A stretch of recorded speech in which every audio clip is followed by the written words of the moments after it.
ఈరోజైతే నేను మా అక్కల ఇంటికి వచ్చానండి. ఇక్కడ నుంచి లొకేషన్ మొత్తం చూపిద్దామని వాళ్ళ మేడపైకి ఎక్కాను. చూడండి ఫ్రెండ్స్, ఇక్కడ నుంచి వ్యూ పాయింట్ చాలా బాగుంటుంది. వైజాగ్ మొత్తం ఆల్మోస్ట్ కనిపిస్తుంది. అదిగో వాళ్ళిద్దరే నా మేనల్లు. హాయ్ చెప్పండి. Hi friends. గో ఇక్కడ నుంచి చాలా అన్నీ చాలా దగ్గర కనిపిస్తాయండి. అదిగో ఫ్రెండ్స్, ఇక్కడ నుంచి చూస్తే వైజాగ్ ఎయిర్పోర్టు ఫ్రెండ్స్ కనిపిస్తుంది మీకు. చాలా దగ్గరగా ఇక్కడ నుంచి కనిపిస్తుంది, దగ్గర కూడా. అలాగే ఇటువైపు చూస్తే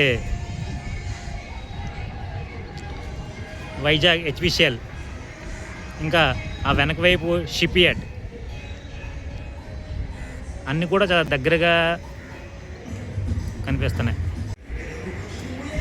మరొకసారి ఫ్రెండ్స్ మీ అందరికీ కొంచెం నీట్గా చూపిద్దామనే ఉద్దేశంతో మళ్ళీ తీయడం జరుగుతుంది. చూడండి ఫ్రెండ్స్ ఒకసారి. ఇక్కడ చాలా చాలా బాగుంటుందండి ఈ ఏరియా. చల్లని గాలి, క్లైమేట్ కూడా చాలా బాగుంది. ఈరోజు నైట్ టైం ఇంకా బాగుంటుంది.